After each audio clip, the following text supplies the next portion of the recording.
Hello my dear learning companions, welcome to T-SAT. My name is Raghavendra.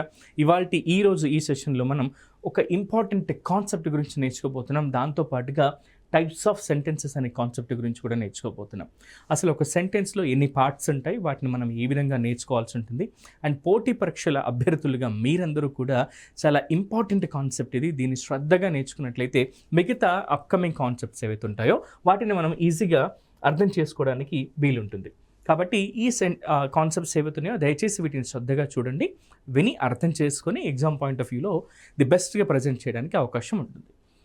Subject and predicate అంటే ఏంటి? Subject అంటే కర్త.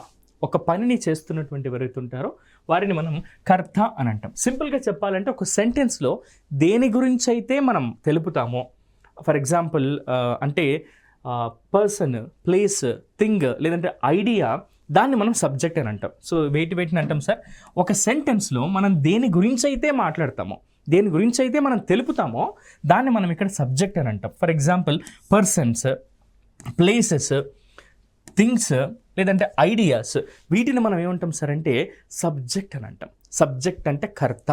ఒక పని ఎవరైతే చేస్తున్నారో వారి గురించి మనం మాట్లాడుతున్నాం కాబట్టి దాన్ని మనం సబ్జెక్ట్ అని అంటున్నాం. అలాగే ఆ సబ్జెక్టు గురించి ఇప్పుడు మనం చెప్పుకుంటున్నటువంటి ఈ person, place, thing or an idea, ఈ సబ్జెక్ట్స్ ఏవైతే ఉంటాయో దీని గురించి చెప్పే మిగతా పదాలన్నింటినీ మనం ఏమంటాం సార్ అంటే ప్రెడికేట్ అని అంటాము. ప్రెడికేట్ అని అంటాం.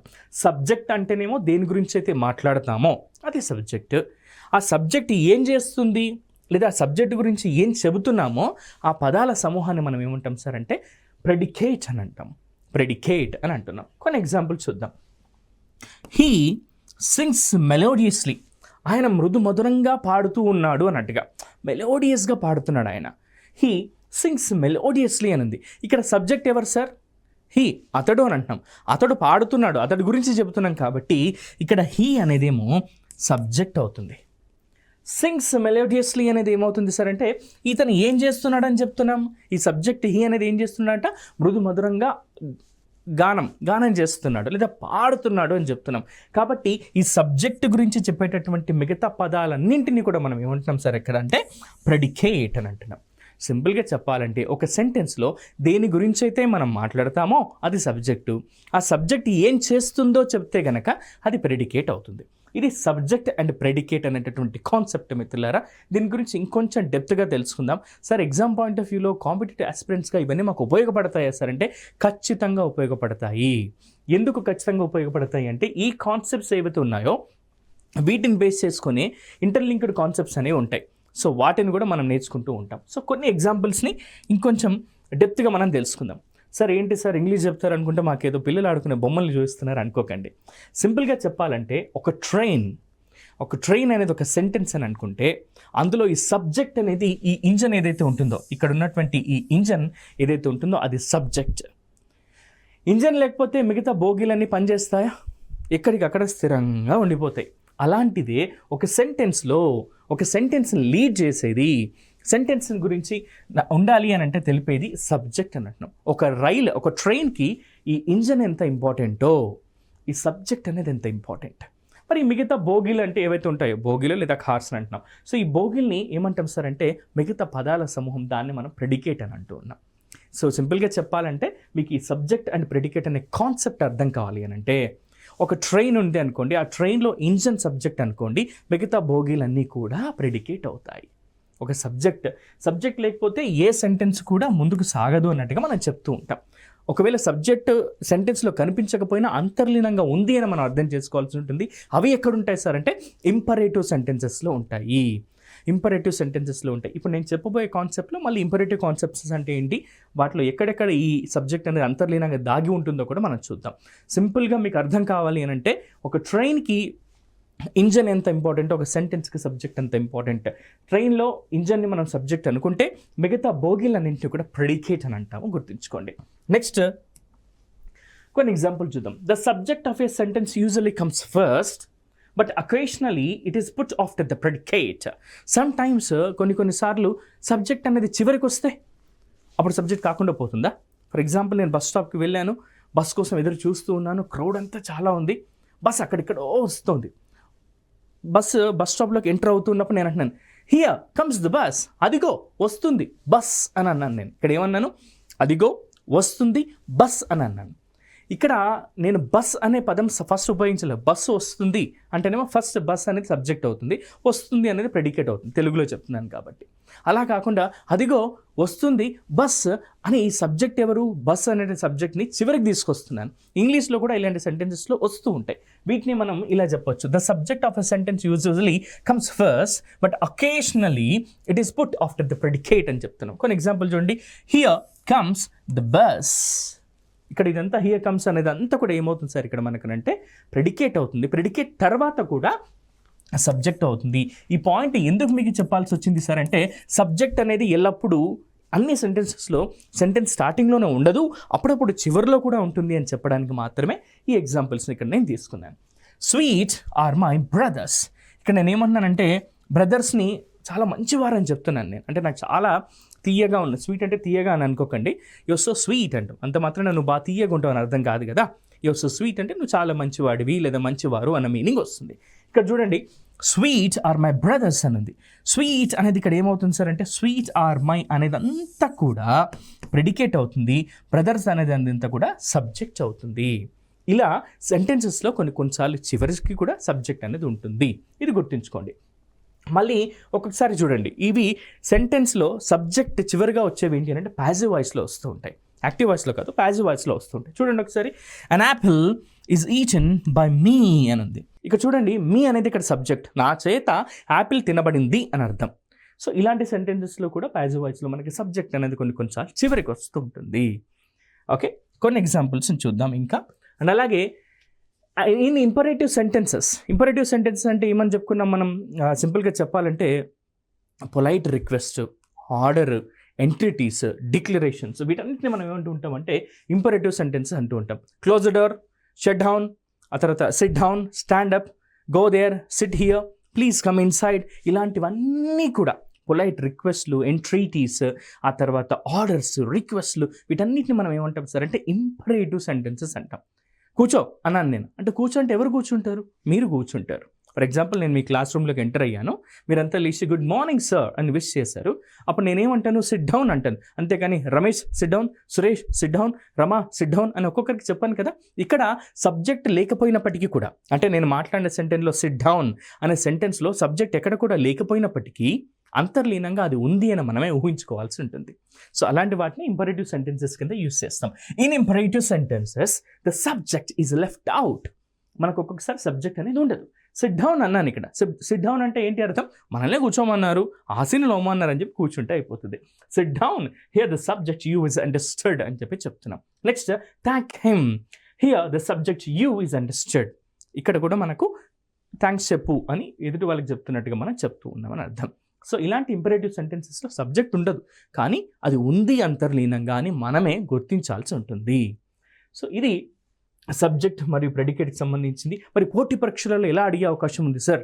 ఇవి ఖచ్చితంగా అడుగుతారంటే అన్ని రకాల పోటీ పరీక్షలలో అడగరు, కానీ కొన్ని రకాల పోటీ పరీక్షలలో అడుగుతారు. అవి ఎలాంటి పోటీ పరీక్షలు సార్ అంటే, టీచర్ రిక్రూట్మెంట్ టెస్టులు కానివ్వండి, మిగతా ఎగ్జామ్స్ కానివ్వండి, వాటిలలో ఇలాంటి క్వశ్చన్స్ అడుగుతారు. వాటికి ఆన్సర్స్ కూడా మనం చూడాల్సి ఉంటుంది. రాఘవేంద్ర టీచర్స్ వెల్ అనండి. ఇక్కడ సబ్జెక్ట్ ఏమవుతుంది సార్ అంటే రాఘవేంద్ర పాఠం బాగా చెప్తాడు అని ఇక్కడ ఉందన్నమాట. రాఘవేంద్ర టీచర్స్ వెల్ అనండి. రాఘవేంద్ర ఏమవుతుంది ఇక్కడ? సబ్జెక్ట్. టీచర్స్ వెల్ ఏమవుతుంది అక్కడ? ప్రెడికేట్ అవుతుంది. Next, he run. సార్ ఇందులో రెండు వర్డ్స్ ఉన్నాయి సార్, ఇందులో సబ్జెక్ట్ ఏది ప్రెడికేట్ ఏంది అని కన్ఫ్యూజ్ అవ్వకండి. ఒకటున్న, రెండున్న, పదాల సమూహం ఉన్న సబ్జెక్ట్ తర్వాత ఉన్నదంతా కూడా ఏమవుతుంది? ప్రెడికేట్ అవుతుంది మన రూల్ ప్రకారం అయితే. కాబట్టి హీ అనేది ఇక్కడ సబ్జెక్ట్ అవుతే, ర్యాన్ అని ఒకటే వర్డ్ ఉంది కదా, అది ప్రెడికేట్ అవుతుంది. Next, my brother is my hero. నా అన్న లేదా తమ్ముడు లేదా నా సోదరుడు నా హీరో అని చెప్పి చెప్తున్నాం. ఇక్కడ మై బ్రదర్ అనేది ఏమవుతుంది అంటే సబ్జెక్ట్ అవుతుంది, ఈజ్ మై హీరో అనేది ఏమవుతుంది అంటే ప్రెడికేట్ అవుతుంది. ఇలాంటి చిన్న చిన్న కాన్సెప్ట్స్ మనకు పోటీ పరీక్షల్లో అడిగే అవకాశం ఉంటుంది కొన్నిసార్లు, కానీ అన్ని రకాల పోటీ పరీక్షలలో అడగరు. గుర్తుంచుకోండి మిత్రులారా. ఇప్పుడు నెక్స్ట్ ఫ్యూచర్లో మనం నేర్చుకోబోయేటటువంటి అడ్వాన్స్ కాన్సెప్ట్ నేర్చుకోవాలంటే ఈ కాన్సెప్ట్ చాలా ఇంపార్టెంట్.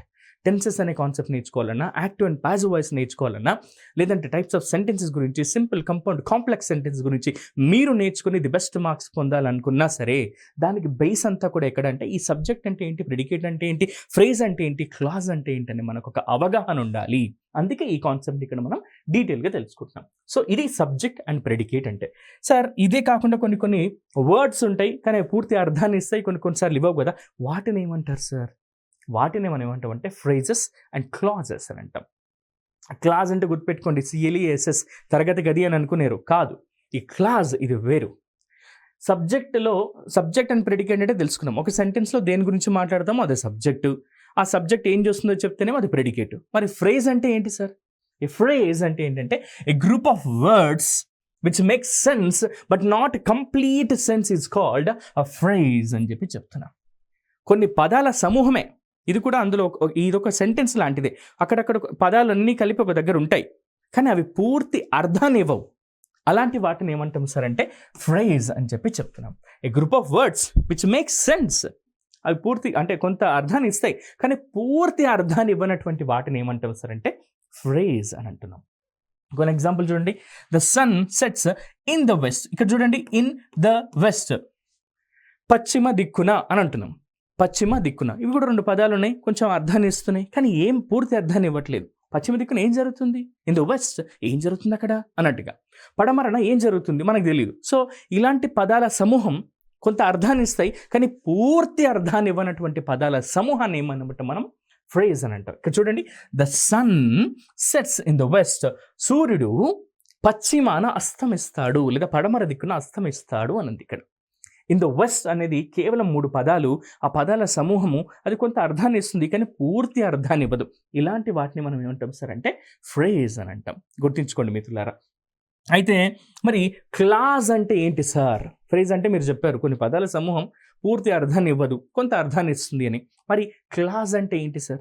క్లాజ్ అంటే ఏంటి అని అంటే a group of words which forms part of a sentence and contains a subject and predicate is called a clause అని చెప్పి చెప్తున్నాం. ఒక విషయం ఇక్కడ మీరు బాగా గమనించాలి. ఇందాక చెప్పుకున్న సబ్జెక్ట్ అండ్ ప్రెడికేట్ ఉంది కదా, ఆ సబ్జెక్టు ఉండాలి, ప్రెడికేట్ ఉండాలి.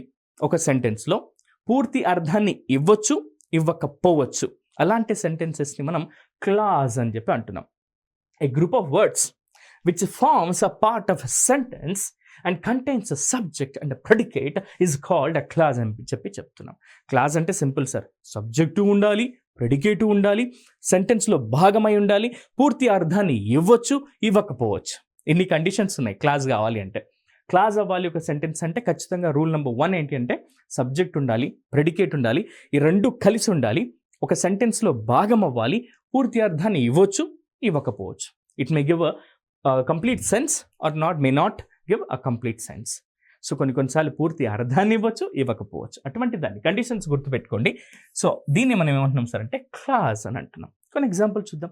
ద టేబుల్ హ్యాస్ 4 చైర్స్ అని ఉంది. The table has 4 chairs. ఆ టేబుల్ 4 చైర్లను కలిగి ఉంది అని. ఇలాంటి వాటిని. Put it on the self అన్నది. ఇక్కడ సబ్జెక్టే లేదు కదా సార్ మీరు అనుకోవచ్చు, ఇది ఇంపరేటివ్ సెంటెన్స్ కదా. Put it on the shelf, shelf పైన పెట్టు అని ఉంది. ఇక్కడ ఎవరికి చెప్తున్నట్టు, ఎదురుగా ఎవరైతే వ్యక్తి ఉంటారో అతడికి మనం ఇంపరేటివ్ సెంటెన్స్ కింద యూజ్ చేస్తున్నాం కాబట్టి ఇక్కడ యూ, ఆ subject you is understood by our selves అనమాట. సో అందుకనే put it on the self అని అడిగినప్పుడు యూ అనేది మనం ఇక్కడ understood. So subject you is understood అని చెప్పేసి ఇక్కడ రాస్తున్నాం మనం. ఇలాంటి సెంటెన్సెస్ని మనం క్లాజెస్ అని అంటున్నాం. గుర్తుంచుకోండి, వీటిని మనం క్లాజెస్ అని అంటున్నాం. ఇప్పుడు మనం సబ్జెక్ట్ అంటే ఏంటో తెలుసుకున్నాం, ప్రెడికేట్ అంటే ఏంటో తెలుసుకున్నాం, ఫ్రేజ్ అంటే ఏంటో తెలుసుకున్నాం, క్లాజ్ అంటే ఏంటో తెలుసుకున్నాం. ఇప్పుడు మనకు పూర్తిగా తెలిసిపోయింది ఒక సెంటెన్స్ యొక్క పూర్తి విషయాలు మనం తెలుసుకున్నాం. ఇప్పుడు మనం ఏం చేద్దాం సార్ అంటే దీనికి సంబంధించిన ఒక చిన్న డయాగ్రామ్ మీకు చూపిస్తాను చూడండి. ఫస్ట్ ఒక సబ్జెక్ట్లో ఎప్పుడైనా సరే ఏముంటాయి సార్, వర్డ్స్ ఉంటాయి. ఒక పదం, ఒక సెంటెన్స్లో వర్డ్స్ ఉంటాయి. ఈ వర్డ్స్లో ఇవి కలిపి ఏమవుతున్నాయి సార్, మనకి ఫ్రేజెస్ అవుతున్నాయి కదా, పదాల సమూహం అవుతుంది. మళ్ళీ ఇవేం చేస్తున్నాయి సార్, క్లాజెస్ అవుతున్నాయి. ఎందుకంటే ఈ వర్డ్స్లోనే సబ్జెక్టు ఫ్రేజ్ అనేది ఉంది కాబట్టి, ప్రెడికేట్ ఉంది కాబట్టి వీటన్నిటిని కలిపితే మనకి ఏమవుతుంది సార్ అంటే సెంటెన్సెస్ అవుతున్నాయి. సెంటెన్సెస్ అంటే ఇది సెంటెన్సెస్ యొక్క రూపము అని చెప్పి మీరు గుర్తుంచుకోవాలి. మీకు అర్థం కావాలనే కాన్సెప్ట్ చెప్తున్నాను మిత్రులారా. సో ఎప్పుడైనా సరే ఒక సెంటెన్స్లో ఉండేవి బేజర్గా పదాలు, ఆ పదాల పదబంధాలు, ఈ పదబంధాలు కాస్త క్లాజెస్, వీటన్నిటి సమూహాన్ని మనం ఏమంటాం సార్ అంటే సెంటెన్సెస్ అని అంటాము. సెంటెన్సెస్ అని అంటాం. ఒక సెంటెన్స్ యొక్క పుట్టుక ఈ విధంగా ఉంటుంది. పదాలు, పదబంధాలు, క్లాజెస్ అండ్ దెన్ సెంటెన్సెస్ అన్నమాట. ఇవన్నీ కూడా సెంటెన్సెస్లో ఇవన్నీ కూడా భాగమే అనేది మీరు గుర్తుంచుకోవాలి. ఇప్పుడు సెంటెన్సెస్ గురించి తెలుసుకున్నాం. మరి దీంట్లో ఎన్ని రకాలు ఉంటాయి సార్? చిన్నప్పటి నుంచి చదువుకున్నాం. ప్రతి కాంపిటేటివ్ ఎగ్జామ్లో కూడా మాకు సిలబస్లో ఉంటుంది సింపుల్, కంపౌండ్, కాంప్లెక్స్ సార్ 3 రకాలు కదా అని మీరు అనుకోవచ్చు. కానీ ఈ క్లాజ్ని బేస్ చేసుకొని డివైడ్ చేస్తేనేమో అవి 3 రకాలు. అలా కాకుండా ఒక సెంటెన్స్ అది చేసే పనులను బట్టి డిసైడ్ చేస్తే ఇవి 4 రకాలు. ఏంటి సార్ ఇంగ్లీష్ అంతా తిక్కమక్కగా ఉంది అని అనుకోకండి. I'm here to clarify that sentences are mainly 4 kinds. ఎన్ని రకాలు సార్? 4 రకాలు. Generally when we speak or write we use words. ఇప్పుడు చెప్పుకున్నాం, ఏదైనా మనం మాట్లాడాలన్నా రాయాలన్నా మనం పదాలను ఉపయోగిస్తాం, వర్డ్స్ను ఉపయోగిస్తాం. అందులో for example please go there, దయచేసి అక్కడికి వెళ్ళు అని అంటున్నాం. దయచేసి అక్కడికి వెళ్ళు, ఇక్కడ 3 పదాలు ఉన్నాయి. ఇంగ్లీష్లో కూడా ప్లీజ్ గో దేర్ 3 పదాలు ఉన్నాయి. వీటిని మనం ఏమంటున్నాం సార్ అంటే ఒక సెంటెన్స్ అని అంటున్నాం. ఇది ఇంపరేటివ్ సెంటెన్స్.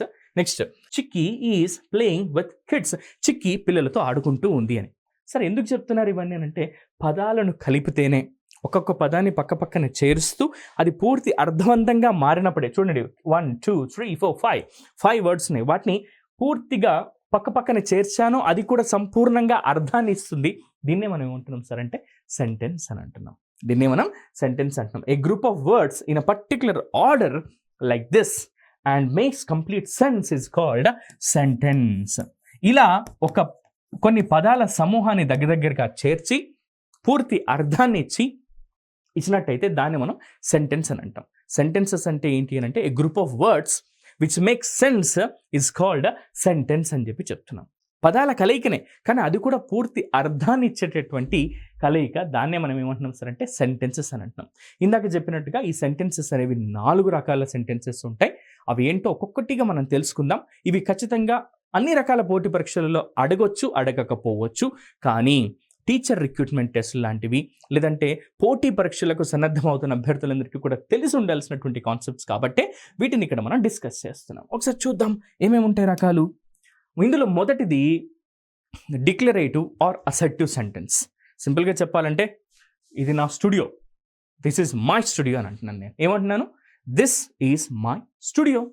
లేదంటే ఇప్పుడు మీరు క్లాస్ రూమ్లో కూర్చున్నారు, లేదంటే మీ ఫోన్లో నా వీడియో చూస్తున్నారు అంటున్నాం, దిస్ ఈజ్ మై మొబైల్ అని అన్నారు. సో ఒకసారి చూద్దాం. కైండ్స్ ఆఫ్ సెంటెన్సెస్లో సెంటెన్సెస్ ఆర్ 4 kinds అని చెప్తున్నాం. డిక్లరేటివ్ సెంటెన్స్ లేదా అసర్టివ్ సెంటెన్స్ అంటాం. అసర్టివ్ అంటే ఏంటి అంటే నొక్కి వ్యాఖ్యానించి బల్ల గుద్ది చెప్పడం. సింపుల్గా చెప్పాలంటే అసర్టైన్ చేసి చెప్పడం. అలాంటి సెంటెన్సెస్ని మనం ఏమంటాం సార్ అంటే అసర్టివ్ లేదా డిక్లరేటివ్ సెంటెన్స్ అంటాం. A sentence that makes a statement or assertion is called declarative or assertive sentence అని చెప్తాం. ఏదైనా ఒక సెంటెన్స్లో ఒక డిక్లరేషన్ ఇవ్వడం, కానీ this is my classroom, this is my studio, this is my phone, he is my father, she is my mother, ఇలాంటివన్నీ కూడా డిక్లరేషన్ సెంటెన్సెస్, అసర్టైన్ చేసి చెప్తున్నాం. కాబట్టి ఇలాంటి వాటిని మనం ఏమని చెప్తాం సార్ అంటే డిక్లరేటివ్ లేదా అసర్టివ్ సెంటెన్సెస్ అని చెప్తాం. కొన్ని ఎగ్జాంపుల్ చూద్దాం. Those which make a statements or assertion are called declarative or assertive sentence అని చెప్తాం. ఇవి వాక్యంలో సబ్జెక్టుకు ప్రాధాన్యతనిస్తాయి. గుర్తుపెట్టుకోండి, బయటికి ప్రాధాన్యత ఇస్తాయి, ఇవి సబ్జెక్ట్కి అంటే కర్తకు ప్రాధాన్యతని ఇస్తాయి. ఇవి ఒక వాక్యంలో సబ్జెక్ట్, కర్త ఎవరైతే ఉంటారో వాటికి ఇంపార్టెన్స్ ఇస్తాయి. ఇవి క్యాపిటల్ లెటర్స్తో ప్రారంభం అవుతాయి, అలాగే ఫుల్ స్టాప్తో ఎండ్ అవుతాయి. గుర్తుపెట్టుకోండి, అసర్టివ్ లేదా డిక్లరేటివ్ సెంటెన్స్ ఎప్పుడైనా సరే క్యాపిటల్ లెటర్స్తో స్టార్ట్ అవుతాయి. ఎక్కడ ఎండ్ అవుతాయి సార్ అంటే ఫుల్ స్టాప్తో ఎండ్ అవుతాయి. ఫుల్ స్టాప్తో ఎండ్ అవుతాయి. సో వీటిని ఏమంటాం సార్? డిక్లరేటివ్ లేదా అసర్టివ్ సెంటెన్స్ అంటాం. కొన్ని ఎగ్జాంపుల్ చూద్దాం సార్, అప్పుడు మనకి ఇంకా బాగా అర్థమవుతుంది. Okay, this is our new house, ఇది మా కొత్త ఇల్లు. This is our new house అని చెప్తున్నా. ఇక్కడ చూడండి, ఈ సెంటెన్స్ క్యాపిటల్ లెటర్తో ప్రారంభమైంది, ఫుల్ స్టాప్తో ఎండ్ అయింది. ఇలాంటి సెంటెన్సెస్ డిక్లరేటివ్ సెంటెన్సెస్ లేదా అసర్టివ్ సెంటెన్సెస్ అని అంటాం. ఇంకొక ఎగ్జాంపుల్ చూద్దాం. Raghavendra is my mentor. ఇక్కడ చూడండి, ఫుల్ స్టాప్తో ఎండ్ అయింది సెంటెన్స్. ఒక సెంటెన్స్ క్యాపిటల్ లెటర్తో ప్రారంభమై ఫుల్ స్టాప్తో ముగించి అది డిక్లరేషన్ చేయడం లేదా అసర్టైన్ చేయడం చేస్తుంటే దాన్ని మనం డిక్లరేటివ్ సెంటెన్స్ లేదా అసర్టివ్ సెంటెన్స్ అంటాం. Raghavendra is my mentor. నీ మెంటర్ ఎవరు? ఇంత బాగా ఇంగ్లీష్ మాట్లాడుతున్నావు కదా, ఇంత బాగా ఇంగ్లీష్లో మార్క్స్ వస్తున్నాయి కదా, ఎవరు నీ మెంటర్ అంటే Raghavendra is my mentor.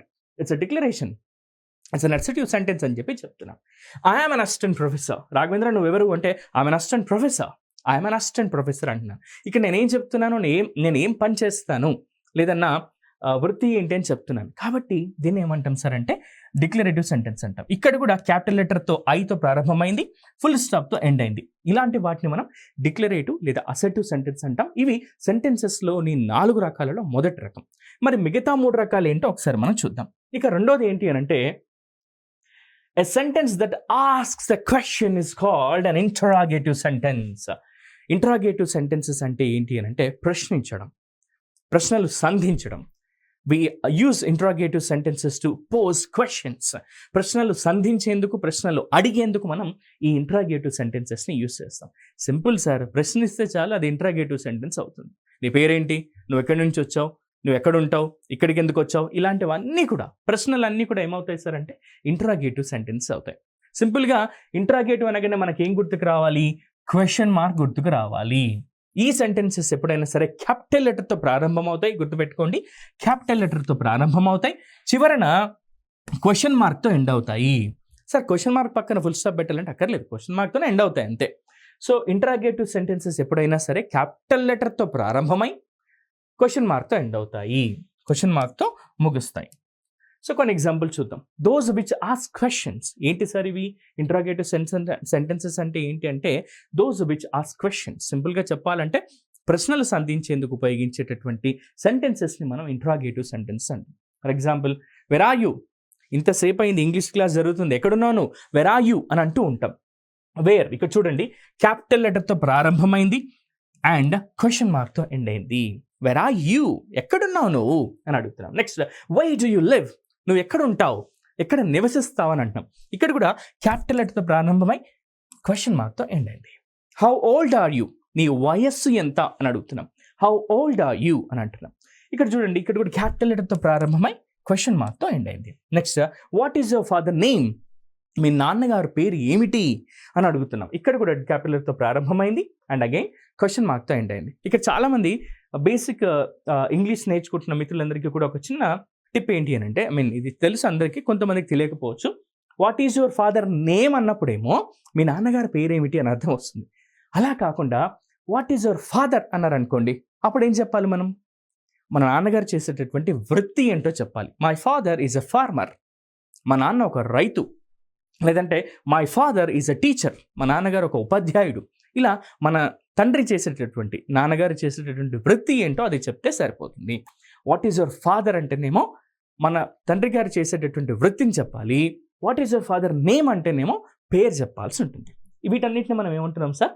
Interrogative sentence అంటాం. ఇంటరాగేటివ్ సెంటెన్సెస్ అంటే ప్రశ్నించడానికి ఉపయోగించేటటువంటి సెంటెన్సెస్. ఇవి క్యాపిటల్ లెటర్తో ప్రారంభమవుతాయి, చివరన క్వశ్చన్ మార్క్తో ఎండ్ అవుతాయి. నెక్స్ట్, మూడో రకమైనటువంటి సెంటెన్సెస్ ఏంటి సార్ అంటే a sentence that expresses a command or entreaty is called an imperative sentences అంటున్నాం. సింపుల్గా చెప్పాలంటే పొలైట్ రిక్వెస్ట్లు, ఆర్డర్లు, ఆ తర్వాత ఎంట్రీటీస్, వీటన్నిటిని ఏమంటాం సార్ మనం అంటే ఇంపరేటివ్ సెంటెన్స్ అంటాం. Sit down, stand up, go there, volume down. So ఇలాంటి చెప్తూ ఉంటాం మనం. కండిషన్స్ ఆర్డర్స్ చేస్తూ ఉంటాం. ప్లీజ్ కమ్ హియర్, ఇక్కడికి రా దయచేసి. ఇది పొలైట్ రిక్వెస్ట్. ఇలాంటి వాటి అన్నిటిని కూడా ఏమంటాం సార్ అంటే మనము ఇంపరేటివ్ సెంటెన్సెస్ అంటాం. Those which expresses commands, request or entries అని చెప్తున్నాం. ఇవి ప్లీజ్, డోంట్, లెట్ అండ్ B1తో ప్రారంభమవుతాయి మరియు ఫుల్ స్టాప్తో ఎండ్ అవుతాయి. గుర్తుపెట్టుకోండి, ఇవి వేటితో ప్రారంభమవుతాయి అంటే ఇక్కడ కూడా క్యాపిటల్ లెటర్తోనే ప్రారంభం అవుతున్నాయి, కానీ కొన్ని వర్డ్స్ ఉన్నాయి ఇక్కడ. ప్లీజ్, డోంట్, లెట్స్ ఇలాంటి, లేదంటే V1తో ప్రారంభం అవుతాయి, చివరిగా ఫుల్ స్టాప్తో ఎండ్ అవుతాయి. కొన్ని ఎగ్జాంపుల్స్ చూద్దాం.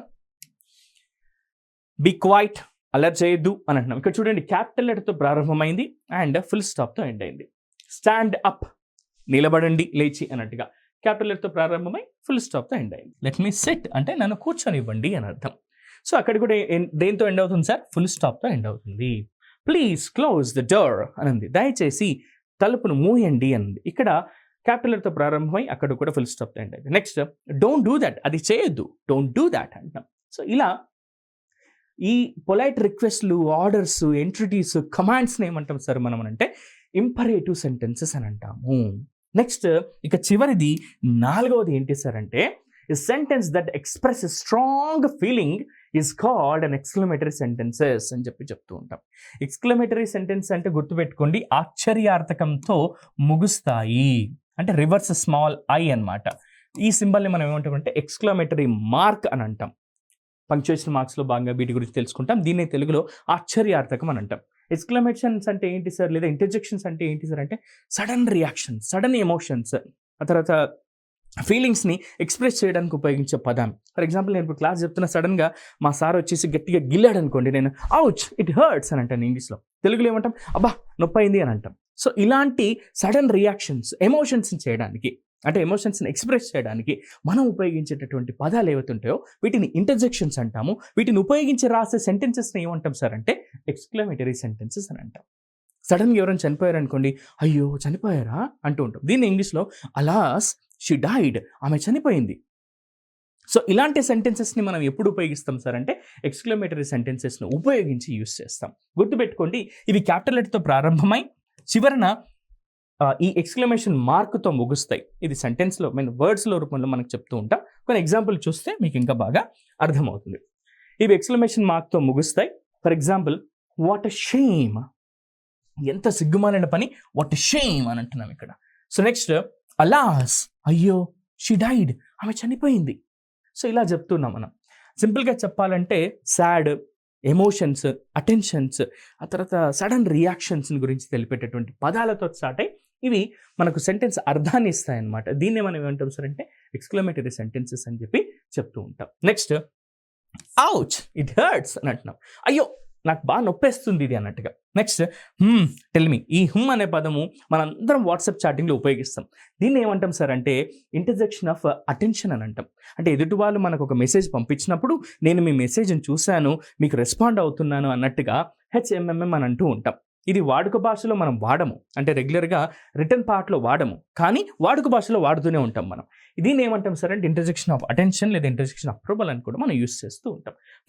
టెల్ మీ, చెప్పు అన్నట్టుగా. ఇలాంటి వాటిని ఏమంటాం సార్ అంటే ఎక్స్క్లమేటరీ సెంటెన్సెస్ అని అంటాం. Next, wow how beautiful the Taj Mahal is, wow ఎంత అందంగా ఉంది తాజ్ మహల్ అన్నట్టుగా. ఇలాంటి వాటిని ఏమంటాం సార్ అంటే ఎక్స్క్లమేటరీ సెంటెన్సెస్ అని చెప్పి చెప్తూ ఉంటాం. ఇవి 4 రకాలైనటువంటి సెంటెన్సెస్. మొదటిది ఏంటి సార్ అంటే డిక్లరేటివ్ లేదా అసర్టివ్ సెంటెన్స్ అని చెప్తున్నాం. రెండవది ఇంటరాగేటివ్ సెంటెన్స్, ప్రశ్నలు సంధించడానికి. మూడవది ఇంపరేటివ్ సెంటెన్సెస్ అని. ఇక 4వది చివరిది ఏంటి సార్ అంటే ఎక్స్క్లమేటరీ సెంటెన్సెస్ అని చెప్పి చెప్తున్నాం. కొన్ని ఎగ్జాంపుల్స్ ఉన్నాయి మిత్రులారా. ఇంకొక 5 minutesలో మన సెషన్ని మనం ఎండ్ చేద్దాం. Read the following sentences and identify the type of sentences అనేది. ఇప్పుడు మనం టక ఏం చేద్దామంటే ఇక్కడ ఉన్నటువంటి సెంటెన్సెస్ని చూద్దాం, అది ఏ రకమో చెప్పేద్దాం. Please close the windows and doors. Sir ఇది ప్లీజ్ అని వచ్చింది కాబట్టి ఇది ఏంటి సార్ అంటే మనకు ఇంపరేటివ్ సెంటెన్సెస్ అని చెప్పి చెప్పొచ్చు. Next, do you like chocolates? Sir question మార్క్తో ఎండ్ అయింది సార్, సింపుల్గా చెప్పొచ్చు మనం. ఏంటి సార్ ఇది? Interrogative sentences. Next, my name is Raghavendra. It's a declaration. So it's a declarative or assertive sentence. What do you do?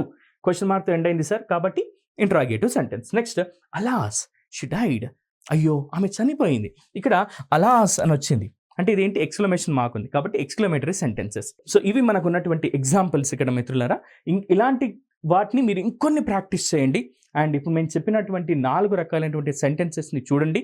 And అలాగే subject, predicate, phrase and క్లాజ్కి సంబంధించి మళ్ళీ వీటిలోని రకాలు కూడా ఉంటాయి. అవి మనం డెప్త్గా advance level of competitive concepts నేర్చుకుంటున్నప్పుడు వాటి గురించి రకాలు నేర్చుకుందాం. అండ్ ఆ క్లాజెస్ని బేస్ చేసుకొని సింపుల్, కంపౌండ్, కాంప్లెక్స్ సెంటెన్సెస్ ఏవైతే ఉంటాయో అప్పుడు మళ్ళీ డెప్త్గా ఈ క్లాజెస్ అనేవి మనకు ఉపయోగపడతాయి. చూసారా, ఇప్పుడు మనం నేర్చుకుంటున్నది అంతా కూడా బేసిక్ కాన్సెప్ట్సే, కానీ ఈ బేసిక్ కాన్సెప్ట్స్ అన్నీ కూడా linkages up to the advance concepts అనేది మీరు గుర్తుంచుకోండి. సో ఇప్పుడు నేను చెప్పిన కాన్సెప్ట్ మీకు అర్థమయ్యని ఆశిస్తూ TSAT వారు అందిస్తున్న ఇంత చక్కటి అవకాశాన్ని సద్వినియోగం చేసుకొని మీరు కలల కన్నా ప్రభుత్వ ఉద్యోగాన్ని సాధిస్తారని మనస్ఫూర్తిగా ఆశిస్తూ నేను మీ రాఘవేంద్ర. నెక్స్ట్ సెషన్లో మళ్ళీ కలుద్దాం. Thank you.